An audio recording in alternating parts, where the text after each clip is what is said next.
வணக்கம் இஸ்ரேல் ஜெபசிங்.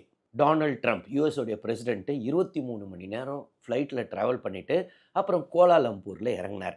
அவர் இறங்கினதுக்கு அப்புறம் பார்த்தீங்கன்னா டொனால்ட் ட்ரம்ப்புடைய அந்த டிப்பிக்கல் ஒரு டான்ஸ் ஆடுவார். ஸோ அவர் பாட்டுக்கு ஜாலியாக டான்ஸ் ஆடினார். எப்படி அவரால் டான்ஸ் ஆட முடிஞ்சுது? காரணம் என்னென்னா இந்த ஜெட் லேக் அப்படின்னு சொல்லுவாங்க. ஒரு காலத்தில் ஒரு யுஎஸ் பிரசிடென்ட் பார்த்தீங்கன்னா அவர் அந்த ஜெட் லேக்னால வாந்தி எடுத்தார். அவர் மேலேயே வாந்தி எடுத்துட்டு பக்கத்தில் உள்ள இன்னொரு நாட்டு பிரதமர் மேலேயும் வாந்தி எடுத்துட்டார். அப்புறம் மயங்கி வேற விழுந்துட்டார். இன்னொரு ஒரு யுஎஸ் பிரசிடென்ட் என்ன பண்ணாருன்னா, நான் தோற்று போனதுக்கு, அதாவது ஒரு டிபேட் நடந்துச்சு, அந்த டிபேட்டில் தோற்றதுக்கு காரணமே ஜெட் லேக் அப்படின்னாரு. இந்த ஜெட் லேக்ன்றது பார்த்தீங்கன்னா இன்றைய தினம் ஒரு குரூஷியலானது. ஏன்னா இன்னைக்கு சிஇஓஸாக இருக்கட்டும், பல நாட்டோடைய முக்கியமான கம்பெனிஸில் சிஇஓஸ்லாம் ட்ராவல் பண்ணிக்கிட்டே இருப்பாங்க. பல நாட்டோடைய டிப்ளமேட்ஸ் அவங்கெல்லாம் ட்ராவல் பண்ணிக்கிட்டே இருப்பாங்க. ஆனால் இந்த ஜெட் லேக் எவ்வளோ தூரம் பாதிப்பை தரும்? சரி, எப்படி இவங்க அந்த ஜெட் லேக்கை விட்டுட்டு வெளியில் வர முடியுது?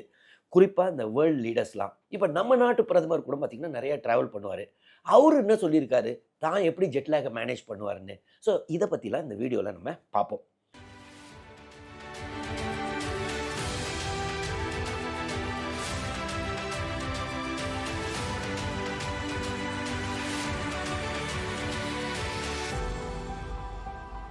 So first of all jet lag அப்படின்னா என்னங்க? சாதாரணமாக நம்ம உலகத்தை 24 டைம் ஜோனாக பிரிச்சிருப்பாங்கங்க. பார்த்தீங்கன்னா உலகம்ன்றது ஒரு குளோபு, 360 டிகிரி. ஸோ 24 மணி நேரம், 24 டைம் ஜோன் இருக்கு. சாதாரணமாக இந்த ஜெட் லேக்ன்றது ஒருத்தர் ஒரு டைம் ஜோன்லேருந்து ஒரு 3 டைம் ஜோன் அதை தாண்டிட்டாலோ அவங்களுக்கு ஜெட் லேக் வந்துருமா. ஸோ ஜெட் லேக்ன்றது என்னென்னா, ஒரு பேசிக் நம்மளுக்கு நம்ம இருக்கிற இடத்துல, இன்றைக்கி நம்ம ஒருவேளை தமிழ்நாட்டில் இருக்கிறோன்னா இந்த டைமில் சூரியன் இதுக்கேற்ற மாதிரி நம்ம தூங்குவோம். ஸோ அதுக்கேற்ற மாதிரி காலையில் எழும்புறது எல்லாமே ஒரு பேட்டர்ன் செட் ஆகிருக்குங்க. ஸோ இது இன்டர்னல் கிளாக் அப்படின்னு சொல்லலாம். அந்த கிளாக் வந்துட்டு 3 டைம் ஜோனை மாறி, இப்போ நம்ம ஃப்ளைட்டில் ஏறி 3 டைம் ஜோனை தாண்டிட்டாலே நம்மளுடைய அந்த கிளாக்குக்கு அது புரியாது. ஸோ அப்போ ஆட்டோமேட்டிக்காக என்னெல்லாம் ஆகுமான்னா, நிறைய பேருக்கு வாந்தி வர மாதிரி இருக்கும். இன்சோம்னியா அப்படின்னுவாங்க. அதாவது தூக்கமே வராது. பயங்கரமான இரிட்டபிள் கண்டிஷன் வாங்க. எரிச்சலாக வந்துக்கிட்டு இருக்குமா. கோவம் வரும். ஸ்டமக் அப்செட் வரும். ஸோ இந்த மாதிரி நிறைய ப்ராப்ளம் கொஞ்சம் நேரம், அட்லீஸ்ட் ஒரு 24 to 36 ஹவர்ஸ்க்கு இந்த ஜெட் லேக்குடைய இம்பேக்ட் இருக்கும் அப்படின்னு சொல்லுவாங்க. இதனால தான் பார்த்தீங்கன்னா நிறைய பேர் இந்த யூஎஸ்க்கு படிக்க போகிற பசங்க இல்லை அங்கே வேலை பார்க்குறவங்களாம் இந்தியா வந்த உடனே அவங்க ஃபோனை ஆஃப் பண்ணிவிட்டு அவங்க பாட்டுக்கு அடுத்த ஒரு 24 மணி நேரம் தூங்கிக்கிட்டு இருப்பாங்க. அப்பவும் பார்த்து ஃபஸ்ட்டு ஒரு ஒன் டே பார்த்தீங்கன்னா ஒரு மாதிரி எரிச்சலாகவே இருப்பாங்க. இதற்கு காரணம் என்னென்னா அவங்களுக்குரிய அந்த ஜெட் லேக். ஸோ அவங்க அங்கே உள்ள டைம் ஜோனில் வாழ்ந்துக்கிட்டு இருக்காங்க. அப்போ உள்ள சூரியன் பார்த்துட்டு வந்திருப்பாங்க. அந்த டைமில் எப்போ வேக்கப்பு, எப்போ ஸ்லீப்பிங்னு. ஆனால் அதை விட்டுட்டு இன்னொரு டைம் ஜோன் வந்தவுடனே அவங்க அங்கே தூங்குகிற டைமில் இங்கே சூரியன் வந்துக்கிட்டு இருக்கும் காலையில். அப்போ அவங்களால தூங்கவும் முடியாது. ஸோ அந்த பயாலஜிக்கல் கிளாக் என்ன ஆகும்னா அப்செட் ஆகி மொத்த சிஸ்டத்தையும் ஒரு அட்லீஸ்ட் 24 to 36 ஹவர்ஸு ஒரு குழப்பம் பண்ணி விட்டுரும். அதுதான் ஜெட் லேக் அப்படின்னு சொல்லுவாங்க. 1992 பார்த்தீங்கன்னா ஜார்ஜ் புஷ் சீனியர் அவர் பார்த்தீங்கன்னா one of the most powerful US presidents அப்படின்னு சொல்லலாம். காரணம் அவர் டைமில் தான் அந்த கல்ஃப் வார், சதாம் ஹுசைன் அந்த டைமில் அந்த பிரச்சனைலாம் நடந்துச்சுல, அந்த கல்ஃப் வார் அவர் டைமில் தான். அதுக்கப்புறம் யூஎஸ்எஸ்ஆர் டிஸ்இன்டெகிரேஷன். ஸோ இந்த மாதிரி நிறைய நடந்துக்கிட்டு வெரி பவர்ஃபுல் பிரசிடென்ட், பயங்கரமான டைனமிக் பிரசிடென்ட் அப்படின்னு சொல்லுவாங்க. ட்ராவல் பண்ணிக்கிட்டே இருப்பாராங்க. அப்போது ஒரு கட்டத்தில் ஜப்பான் போயிருக்காருங்க. ஜப்பான் போனோடனே சும்மா இல்லாமல், ஏன்னா ஏற்கனவே ஜெட்லாக் இருக்கும் அவ்வளோ ட்ராவலில், ஒரு டென்னிஸ் மேட்ச் வேறு ஆடினாராம். அப்புறம் டென்னிஸ் மேட்ச்சில் வேறு தோற்று போயிட்டு இருக்காரு. தோற்று போயிட்டு கடைசியில் ஈவினிங்கில் எல்லாம் டின்னருக்கு உட்காந்துருக்காங்கங்க. நீங்கள் கூட அந்த வீடியோவில் நீங்கள் இப்போ பார்க்கலாமே.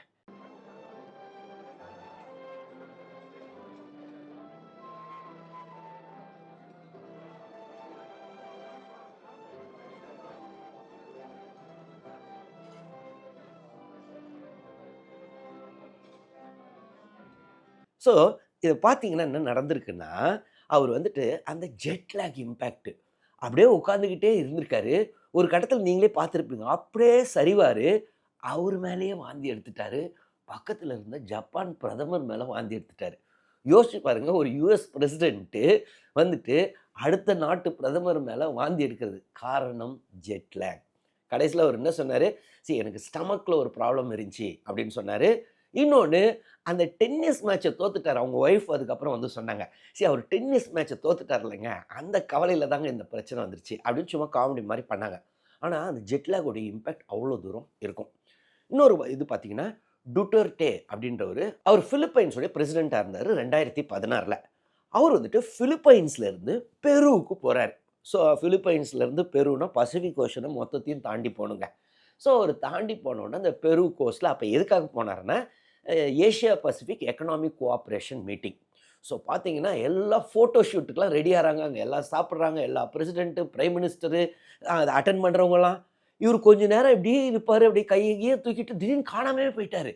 அதற்கப்புறம் அவங்க நாட்டில் அப்படி ஒரு கிரிட்டிசிசம், என்னங்க இது நம்ம நாட்டு பிரசிடென்ட் அங்கே எந்த ஃபோட்டோ ஷூட்லேயும் இல்லை, சாப்பாட்டில் இல்லைன்னு ஒன்று அவர் பேட்டி கொடுத்தாரு.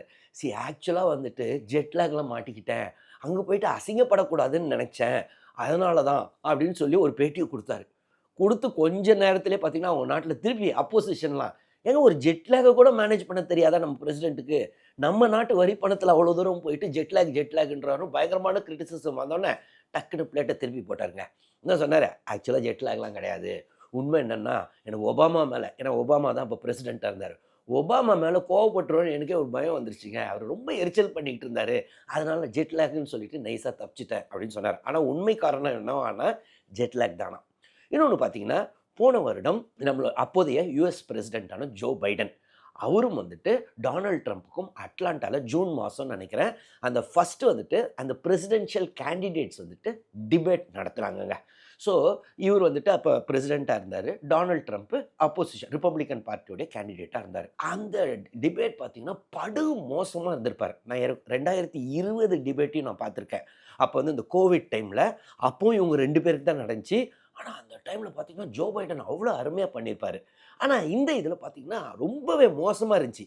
இந்த செஞ்சுரியிலே ஒன் ஆஃப் தி ஒஸ்ட் டிபேட்ஸ்னு எல்லாம் கிரிட்டிசிசம்லாம் வர ஆரம்பிச்சுது. உடனடியாக கடைசியில் அவர் என்ன சொன்னார்னா, என்னுடைய அட்வைசர்ஸ்லாம் நிறைய பேர் சொன்னாங்கங்க, வேணாம் கொஞ்சம் ரெஸ்ட் எடுத்துக்கோங்கன்னு, நான் பல நாடு ட்ரிப்பு போனேன், ஜெட்லாகில் மாட்டிக்கிட்டேங்க, அதனால தாங்க என்னால் முடியல அப்படின்னாரு. ஸோ அவருடைய மொத்த அந்த பிரசிடென்ஷியல் டிபேட்டு ஒழுங்காக பண்ணதுக்கு காரணமே அந்த ஜெட்லாக் அப்படின்னு சொன்னார். ஆனால் அவர் பொறுத்த வரைக்கும் அது ரொம்பவே சுத்த பொய் அப்படின்னு சொல்கிறாங்க. காரணம் என்ன, ஒயிட் ஹவுஸில் உடனடியாக அடுத்தது ஒரு ரிப்போர்ட்டர் கேட்குறாங்க, ரைட் நீங்கள் ஜெட்லாக்னு தானே சொல்கிறீங்க, ஆனால் நம்ம ஜோ பைடன் பிரசிடெண்ட்டு வெளிநாடுகளுக்கு போயிட்டு வந்து 2 வாரமாக இங்கே தானேங்க இருக்கிறாரு, 2 வாரமாவா ஜெட்லாக் போகாமல் இருந்துச்சுன்னொன்னா அவங்களுக்கு பதிலே இல்லை. உடனடியாக இல்லை ஜெட்லாக் மட்டும் இல்லை, அதற்கு அப்புறம் ஒரு கோல்டு வேறு வந்துருச்சுங்க, ஸோ ஜெட்லாகும் கோல்டும் கம்பைன் ஆனனால அப்படின்னாங்க. சாதாரணமாக இந்த ஜெட்லாக்ன்றது ஒரு 24லேருந்து 36 மணி நேரம் வரைக்கும் தான் இருக்குமா. சரி, இந்த ஜெட்லாகை நம்ம நாட்டு பிரதமர் எப்படி, ஏன்னா இவரும் பார்த்தீங்கன்னா நம்ம பிரதமர் நிறைய இடத்துக்கு ட்ராவல் பண்ணுறாருல, அவர் எப்படி இது பண்ணுறாரு, யூஎஸ் பிரசிடென்ட்லாம் எப்படி பண்ணுறாரு. நம்ம பிரதமர் என்ன சொல்லியிருக்காருன்னா ஒரு பேட்டியில், ஆமாம்மா எனக்கு ஜெட்லாக் ஒரு மாதிரி இருக்கும், அதனால் நான் என்ன பண்ணுவேன்னா எந்த நாட்டுக்கு போகிறேனோ அந்த நாட்டு டைமுக்கு ஏற்ற மாதிரி ஃபஸ்ட்லேருந்தே தூங்க ஆரம்பிச்சிருவேன், நிறைய தண்ணி குடிப்பேன். ஸோ இப்போ சாதாரணமாக அந்த டைமிங்ஸ் வித்தியாசப்படும் போது நம்ம ஈவினிங்காக ஏறணும்னு வைங்களேன், நம்ம அங்கே போய் இறங்கும்போது நம்மளுக்கு அங்கே தூங்குகிற டைம் மாறி இருக்கும், அவங்களுக்கு அப்போ தூங்குகிற டைம் ஆகிடும் அந்த ட்ராவல் டைமில். ஸோ அதனால் அந்த சர்க்காடியல் ரிதம் இல்லைன்னா பயாலஜிக்கல் கிளாக்னுவாங்க, அது அப்செட் ஆகிடும். ஸோ இவரை பொறுத்தவரை என்ன சொல்லுவார், நான் அந்த டைமை பார்ப்பேன், அந்த டைமை பார்த்துட்டு அதுக்கேற்ற மாதிரி தூக்கத்தை போட்டுருவேன் அப்படின்னு சொல்கிறாரு. இன்னொன்று நிறைய ஹைட்ரேட் பண்ணிக்கிட்டே இருப்பாராம். இன்னொன்று முக்கியமானது என்னென்னா, போன உடனே நிறைய மீட்டிங் போட்டுக்கிட்டே இருப்பாங்க, ஸோ தட் அந்த ஜெட்லாக் தெரியறதுக்கு முன்னாடி இன்னொரு மீட்டிங் வந்துருமா. இது இவருடைய அப்ரோச்சு. யூஎஸ் பிரசிடென்ட்டான டொனால்ட் ட்ரம்ப், அவர் உண்மையாகவே பாராட்டணும். ஏன்னா பார்த்தீங்கன்னா அவருடைய ஏஜ் என்ன, இப்போ கூட பார்த்தீங்கன்னா இப்போ கோலாலம்பூர் வந்திருக்காரு, அடுக்கிறது Japan, China, south Korea.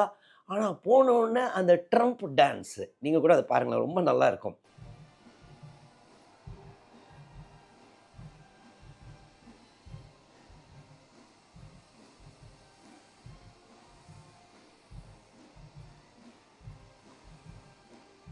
So இந்த ட்ரம்ப் டான்ஸ்லாம் எப்படி இவரால் முடியுதுன்னா, இதற்கு காரணம் என்னவானா, அவரும் வந்துட்டு பயங்கர எஃபர்ட் எடுப்பாராங்க. அந்த ஃப்ளைட்டில் ஏறினோடனே இந்த ஃப்ளைட்லே நம்ம நாட்டு பிரதமரும் அப்படி தான் சொல்கிறாங்க, ஃப்ளைட்டோடைய அந்த இதை கலர் லைட்ஸையே மாற்றிடுவாங்களாம். ஸோ இப்போ இருட்டாக இருக்கும்போது இவங்க தூங்குற டைம் அடுத்த நாட்டுக்கு எப்படி போகிறாங்களோ அதே மாதிரி அந்த இதை மாற்றிடுவாங்களாம். ஸோ அதை விடிகிற மாதிரி, ஸோ அந்த சன்லைட் வர மாதிரி, ஸோ ஆட்டோமேட்டிக்காக இவங்க பாடி ஓரளவு என்ன இருந்தாலும் ரியாலிட்டி கிடையாது, ஆனால் ஓரளவு கண்டிஷன் ஆகிடுமா. அது இல்லாமல் அந்த தூக்கத்துக்கு ஒரு சில மெடிசின்ஸும் எடுத்துப்பாங்களாம். ஸோ தட் அந்த ப்ராப்பராக தூக்கம் வரணும் அப்படின்னு. ஸோ இது எது எப்படியோ பார்த்தீங்கன்னா, இந்த வேர்ல்ட் லீடர்ஸாக இருக்கட்டும், இன்னைக்கு சிஇஓஸாக இருக்கட்டும், டிப்ளமேட்ஸு எல்லாம் பயங்கரமான ட்ராவல் பண்ணிக்கிட்டு இருக்காங்க. நிறைய டிப்ளமேட்டிக் ஃபெயிலியர்ஸே ஆயிரும்ன்றாங்க. அதை பற்றி நிறைய ஆர்டிகிள்ஸ் கூட வந்திருக்கு. ஒரு இன்விசிபிள் இது குழப்பம் இருந்துக்கிட்டே இருக்குது, அதை யாரும் பண்ணுறது இல்லை. அது என்னென்னா ஜெட்லேக். இந்த ஜெட்லேக்னால நிறைய டிப்ளமேசி ஃபெயிலியர் ஆகிடும். இவர் ஹென்ரி கிசிங்கர் அப்படின்னு ஒருத்தர் முன்ன பார்த்தீங்கன்னா யூஎஸோட ஒன் ஆஃப் தி பவர்ஃபுல் செக்ரட்டரிஸு. அவர் வந்துட்டு ஒரு கட்டத்தில் அவரே ஓப்பனாக சொல்லியிருக்காரு. வியட்நாமில் இருந்தாராம், பேச்சுவார்த்தை நடத்திக்கிட்டு இருக்கான். இவருக்கு வந்து அடிச்சிடலாமான்னு தோணுதான், கோபம் வருதான் அந்த மீட்டிங்கில், சாதாரணமாக போக வேண்டிய மீட்டிங்கில். என்ன காரணம்னா அதுக்கப்புறம் அவரே ரியலைஸ் பண்ணாராம், அடப்பாவுமே ஜெட்லேக் நமக்கு இருக்குன்ட்டு டக்குன்னு மீட்டிங்கை முடிச்சுட்டு வந்துட்டாராம். அதுக்கப்புறம் ரெஸ்ட் எடுத்துகிட்டு போயிருக்காராம். ஸோ இந்த ஜெட்லேக்ன்றது ஒரு குரூஷியல் ஃபேக்டர். இன்னைக்கு பல டிப்ளமேட்டிக் மீட்டிங்ஸ் கூட இதனால் அஃபெக்ட் ஆகுதுன்றாங்க. பல பிஸ்னஸ் மீட்டிங்ஸும் இந்த சிஇஓஸ்லாம் நிறைய ட்ராவல் பண்ணுவாங்க. ஸோ இந்த பிஸ்னஸ் மீட்டிங்ஸும் இதனால் அஃபெக்ட் ஆகும்னு சொல்கிறாங்க. ஸோ இந்த இன்விசிபிள் ஃபேக்டரை எப்பயுமே மைண்டில் வச்சுக்கணுன்னு நிறைய ஆர்டிகிள்ஸ் வருது. ஸோ நான் கூட பார்த்தீங்கன்னா என்னுடைய ஃபஸ்ட்டு ஜெட்லேக் அனுபவம் வந்து ஒரு காலத்தில் குவைத்தில் கூப்பிட்டாங்க. 2016 என்னமோ. குவைத்து பார்த்திங்கன்னா ரொம்ப தூரம் கூட கிடையாது, நம்மளதுலேருந்து ஒரு 4-5 மணி நேரம் தான். சாதாரணமாக இந்த ஜெட்லேக் எப்போ ஜாஸ்தி இருக்குமானா, நம்ம இந்த சைட்லேருந்து வெஸ்டர்ன் சைடு போகிறோன்னு வைங்களேன், பிளானெட்டில், அதாவது இங்கேருந்து யூகேக்கு போகிறோம் இல்லை அமெரிக்கா சைடு போகிறோன்னா ஜெட்லேக் கம்மியாக இருக்கும். காரணம் என்ன? சூரியன் நம்ம கூடயே வந்துக்கிட்டு இருக்கோம், ஓரளவு நம்மளுக்கு அந்த டைமிங் இதாகும். ஆனால் ஆப்போசிட் சைடில் வராங்கன்னு வைங்களேன், வெஸ்ட் டு ஈஸ்ட்டு, யூஎஸ்ல இருந்தோ யூகேல இருந்தோ இந்தியாவுக்கு வர்றதோ மலேசியாவுக்கு வர்றதுன்னா ஆப்போசிட்டில் வராங்க. அவங்களுக்கு தான் ரொம்ப மோசமான ஜெட்லேக் இருக்குமா. நான் இன்ஃபேக்ட் இந்த இதிலே தான் போனேன். ஆனாலும் போய் கொஞ்ச நேரத்தில் அந்த குவைத்தில் இறங்கி கொஞ்ச நேரத்தில் எனக்கு ஒன்றுமே தெரியலங்க. போய் படுத்தது ஒரு ஆக்சுவலாக என்னை எதுக்காக கூப்பிட்டுருந்தாங்கன்னா, சிவில் சர்வீஸை பற்றி பேசுகிறதுக்காக. அங்கே குவைத்தில் நம்ம இந்தியன்ஸ் என்ஆர்ஐஸ்லாம் இருக்கிறாங்களே, ஸோ அவங்க பிள்ளைங்களுக்காக அந்த ஒரு ஃபோரம் வச்சுருந்தாங்க. ஸோ அவங்களே டிக்கெட்லாம் போட்டு என்னை கூப்பிட்டாங்க. நானும் சந்தோஷமாக போனேன். ஆனால் போய் ஒரு எப்போ படுத்தேன் எப்போ எழுந்தேன்னு கூட தெரியாது. ஸோ அந்த ஜெட்லேக்ன்ற ஒரு ரொம்ப மோசமான இம்பேக்டாக இருக்கும். ஆனால் நல்ல வேளை ஒரு 1 டே கேப் கழித்து தான் அந்த ஸ்பீச் இருந்துச்சு. அதனால் அந்த ஸ்பீச்சில் எந்த பிரச்சனையும் வரல. ஸோ என்னுடைய ஜெட்லேக் அனுபவம் இது. உங்களுக்கு ஏதாவது ஜெட்லேக் அனுபவம் இருக்கா? இருந்துச்சுன்னா கமெண்ட்ஸில் எழுதுங்க, நானும் பார்த்து தெரிஞ்சுக்கிறேன். ஒருவேளை உங்களுக்கு இன்னும் ஜெட்லேக் அனுபவம் இல்லைன்னா கூடிய சீக்கிரம் உங்களுக்கும் ஒரு ஜெட்லேக் அனுபவம் வரட்டும்னு நான் வாழ்த்துறேன். பேசிக்கலாக என்னென்னா ஒரு நல்ல ஃபாரின் ட்ராவல் வரட்டும்னு உங்களுக்கு நான் வாழ்த்துறேன். இந்த வீடியோவில் ஏதாவது டவுட்ஸ் இருந்துச்சுனாலும் நீங்கள் கமெண்ட்ஸில் எழுதுங்க, நான் கிளாரிஃபை பண்ணுறேன். தொடர்ந்து இந்த சேனல் மூலமாக சந்திப்போம். நன்றி, வணக்கம்.